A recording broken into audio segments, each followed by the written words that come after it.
Como fazer carvão com sensor de infravermelho e bater recordes de produção de carvão vegetal. Neste vídeo eu vou apresentar para você 9 dicas matadoras para que você tenha um controle preciso da sua carbonização e possa realmente multiplicar sua produção de carvão vegetal com esse tipo de controle, ok? Se você gosta do tema carvão vegetal, já dá o seu like, se inscreve no canal, ativa a sinetinha e roda a vinheta que nós já vamos começar esse vídeo.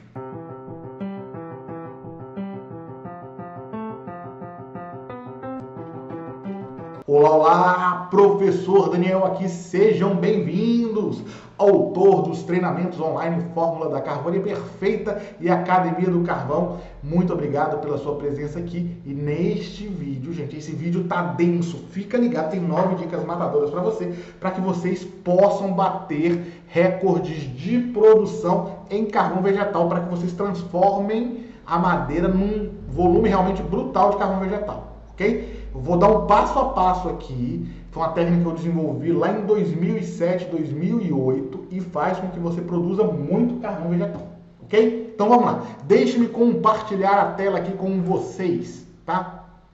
Como fazer carvão com pirômetro? Pirômetro é um sensor de infravermelho, tá, gente? Vou apresentar as fotos aqui para você, eu até tenho um aqui, mas tá guardado. E eu vou te dar 9 dicas aqui matadoras para você realmente bater recordes de produção. Ok? Então deixa eu só consertar o S aqui, ó. Opa, português. Gente, o que acontece? Em 2008, quando eu estava dando consultoria nas empresas, grande parte das empresas não tinha controle de temperatura ou tinha com esse aparelhinho aqui que era um termômetro, né, bimetálico, que colocava lá na chaminé, colocava no tatu para fazer a leitura para ver a temperatura. Esse era o antes. E eu descobri que algumas empresas tinham uma pistolinha laser que fazia uma leitura dentro do forno, tá? Só que a leitura dentro do forno sempre dava erro. E o pirômetro é um sistema, igual esses termômetros hoje que a gente entra, que tem a pandemia, que o pessoal bate no nosso braço laser e dá temperatura. Pois é um termômetro, só que para alta temperatura, para fazer essa leitura.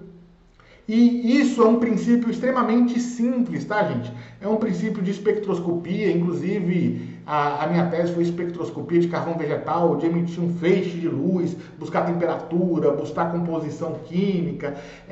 Mas a vantagem é a seguinte, hoje esses equipamentos são muito baratos, esses sensores, tá? Popularizou, eu faço leituras assim de grandes temperaturas, médias temperaturas, baixas temperaturas. O preço aquisitivo ficou extremamente bom, então é uma tecnologia que vale ser utilizada na sua unidade de produção de carvão vegetal de forma intensa. E eu vou te dizer por que é importante isso, porque você passa a ter um controle preciso da sua carbonização. Você aumenta muito o seu rendimento se você utiliza um sensor de infravermelho para controlar o seu forno. Então, dica 1. A primeira dica, gente, é escolher um pirômetro adequado. O que eu quero dizer com um pirômetro adequado? Pirômetro adequado é um que atenda ao range da carbonização. O forno, ele trabalha, gente, entre temperatura ambiente, vamos colocar aí 20 graus, até algo como 500. Então, o seu equipamento, ele tem que pegar esse range. Então, o seu pirômetro, ele deve trabalhar dentro deste intervalo. Se você colocar, por exemplo, de 50 a 150, você não vai conseguir fazer leitura, porque eu tenho ranges maiores dentro da carbonização. Então, a primeira dica matadora é você escolher um equipamento adequado. De vez em quando alguém entra em contato comigo e traz alguns exemplos aí me pedem aí especificações técnicas desses pirômetros, tá? Então escolha um neste range que você já vai atender a sua produção de carvão vegetal. Segundo ponto, a leitura tem que ser feita de forma indireta, tá? Olha o que vocês estão observando aí. Você tem um tubo aqui, ó, que tem uma tampinha que eu abro, eu coloco o pirômetro nesta posição aqui, ó. Observem aí o mouse, peraí, opa, cliquei, ó, apareceu o mouse, ó, eu tiro essa tampinha, coloco o pirômetro aqui e o pirômetro vai jogar um raio que vai ver numa tampa lá dentro fechada. O que eu quero dizer com leitura indireta? Se eu estou fazendo carvão, tá? Abro um buraco na parede e miro lá dentro do carvão, na hora que eu abro, entra ar. E na hora que entra ar, existe a reação de combustão.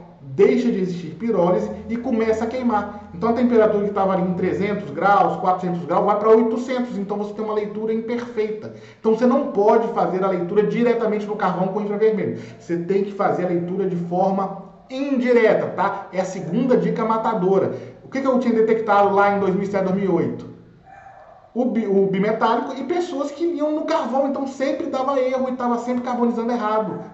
Aí o que eu fiz? Coloquei um tubo com camada fechada e criei uma correlação disso aí lá atrás. Vamos seguir aqui adiante. Terceiro, tem que escolher, gente, que eu falo, os lugares certos.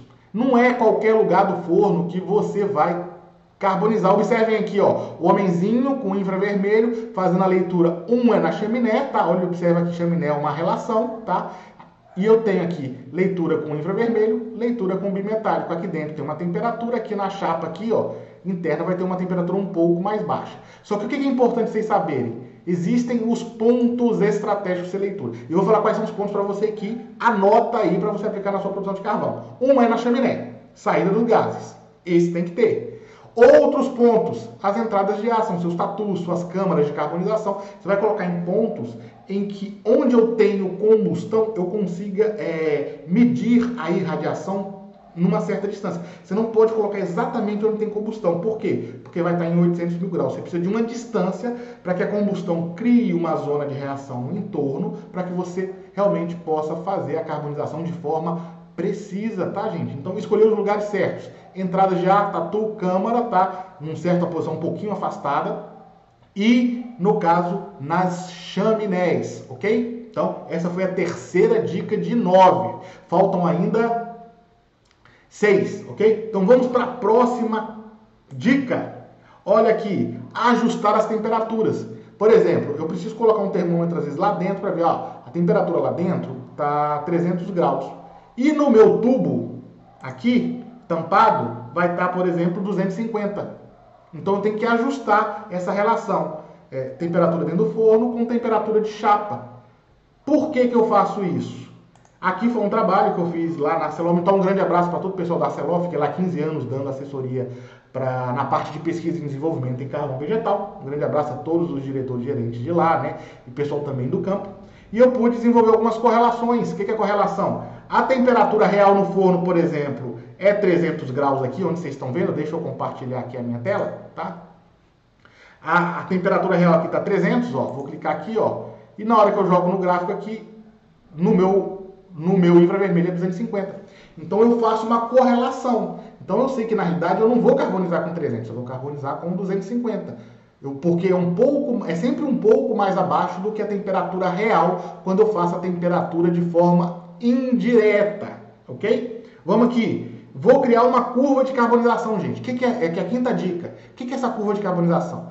Com 1 hora a temperatura tem que estar tanto, com 2 horas tem que estar tanto, com 1 dia tem que estar tanto. Então, à medida que você vai carbonizando, vocês estão vendo aqui meu mouse, ó, vai passando o tempo, a temperatura vai subindo até chegar numa temperatura que aqui está em 280 graus. Pode ser menos, geralmente um pouco menos que isso, tá, gente? Então, cheguei aqui na realidade, é a curva verde que vai 240 graus. Então, tenho vários pontos no forno em que eu vou subindo a carbonização até algo entre 200 e 300 graus, depende de como você conduz o seu processo de produção de carvão, e você vai ter um padrão, e você vai entregar esse padrão para o cara seguir. Se você tem um padrão, é a receitinha do bolo, você vai criar a receita do bolo para a sua produção de carvão, para o seu carbonizador, ok? Aproveitar aqui, gente, se você quiser aprender mais sobre carvão vegetal, eu vou deixar aqui abaixo o link da Academia do Carvão, que te ensina tudo de carvão. Desde o início, lá, a matéria-prima carvão, até a parte financeira, controle de carbonização completo. São mais de 100 aulas gravadas, tá? Mais de 100 e-books. E você vai ser um expert de carvão, vai aumentar muito a sua produção de carvão e ganhar dinheiro com isso. Nesse mesmo link aqui abaixo, você pode ter minha assessoria remota. Devido a esse projeto aí da Academia do Carvão, a procura aumentou muito, então criei essa assessoria para tirar dúvidas pontuais.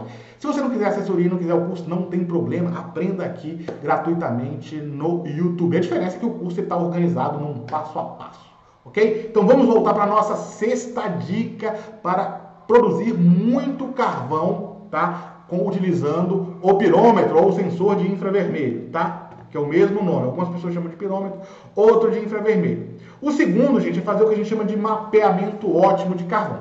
Você foi lá, mediu o seu forno, mediu a temperatura, mediu no tatu, mediu na chaminé, você fez aquela curva. Aí você vai abrir o seu forno e vai ver onde queimou e onde não queimou. Então, naquele ponto, você estava lá, 250 graus. Se tem um buraco ali, se está branco, queimou. Da próxima vez, você vai fazer com quanto, gente? 230. Então, você vai e mapeia onde queimou, onde não queimou. Faz um mapeamento mesmo. Abre o forno, olha lá dentro, vê onde está branco, onde tem buraco, vê onde deu muito, deu lá 220, ficou X horas cozinhando. Isso chama-se, é igual você olhar, você colocou o bolo dentro do forno, você não fica olhando um bolo, uma cozinheira, gente, não fica olhando o bolo, tá douradinho, a gente não consegue fazer isso dentro do forno de carvão, mas a gente consegue fazer depois que abre o forno. Uma dona de casa abre o forno, tá douradinho, não tá, puxa o bolo, tá. A gente não consegue fazer isso quando tá tendo carvão, mas consegue saber depois que o carvão ficou pronto. Então, eu abro e olho onde queimou e onde deixou de queimar, ok? Então vamos aqui para o próximo slide, tá, gente? Seguindo aqui a nossa aula. Terceiro, aplicar a técnica ótima ajustada de carbonização. Você fez as medidas, você mediu o forno e agora você vai fazer o passo a passo. Eu ensino isso no curso da Fórmula da Carvoaria Perfeita. Você vai abrir um forno, depois vai abrir o outro, fecha, abre tantos por cento e vai seguindo numa condução ótima. Você tem que ter uma lógica de produção. Então começa no ponto 1, depois vai para o ponto 2, depois vai para o ponto 3. Se vocês olharem aí no slide, ó, neste ponto amarelinho aí, ó, seria o ponto de leitura. Já vou ensinar para vocês aqui este segredo. Geralmente, a leitura no tatu, na câmara de combustão, ele tem que estar mais ou menos meio metro de altura do chão, deslocado de 30 centímetros em direção ao fluxo da fumaça. Porque naquele ponto começa a ter combustão. Se por acaso chegar a 800 graus, significa dizer que você queimou demais. Então você vai tendo a irradiação. Então você consegue saber o momento que fecha ali. Você não pode colocar exatamente em cima, porque vai dar uma leitura falsa. Você tem que colocar deslocado em direção ao fluxo da fumaça de saída dos gases, cerca de 30 centímetros, e a cerca de 50 centímetros da altura do solo, porque aí a carbonização vem de cima para baixo. Quando chegar naquele ponto, eu sei que está praticamente pronto para fechar aquela entrada de ar e eu tenho um controle ótimo da produção de carvão vegetal. Vamos para a dica número 8. A dica número 8 é o seguinte: você fez todas essas dicas, tá? Você vai automaticamente aumentar o rendimento, vai automaticamente aumentar o controle do seu software, você vai saber onde errou, onde faturou, e vai aumentar brutalmente o faturamento. E vai te levar à dica número 9, tá, gente? A dica número 9 é algo que já tem 20 anos que o pessoal no segmento de carvão vegetal está tentando. Mas sabe por que eles não conseguem? Porque eles não têm esses números que eu estou te falando agora. Não tem esse controle de forma precisa. Você poderá no futuro, utilizando essa técnica, simplesmente, tá, gente, evoluir para a automação, tá? A automação do forno. Eu já vi gente tentando, pagando uma fortuna em sistema de supervisão. Deixa eu escrever aqui. Automação do carvão, da produção de carvão. Eu já vi pessoas gastando fortunas, tá, em produção de carvão vegetal. Deixa eu me aproximar aqui um pouquinho. Utilizando supervisão e não resolvendo, gente. Simplesmente. Por quê? Mede 1000 pontos, não sabe onde medir. Eu já mostrei para vocês onde tem que medir, tem que ser na chaminé e nos pontos de controle, numa certa distância, e essa automação vai abrir válvula de acordo com a curva que você criar. Se você não seguir essa receitinha que eu estou fazendo aqui, nunca você vai ter uma automação do forno, porque a lógica da conversão de carvão, a lógica de um forno, segue conforme as orientações desse vídeo, ok? Então, se você quer contratar uma automação, aprenda primeiro a criar suas curvas de carbonização e seus sistemas de controle de forma manual e passe isso para a empresa de automação. Caso se a empresa de automação queira fazer esse padrão, se ela não souber fazer essa curva de carbonização, nunca ela irá alcançar os resultados, ok? Se você gostou desse vídeo, já deixa o seu like, ok? Sucesso nos seus projetos de vida, sucesso nos seus empreendimentos de carvão. Fiquem com Deus, um beijo no coração e eu te vejo no próximo vídeo. Até breve. Tchau!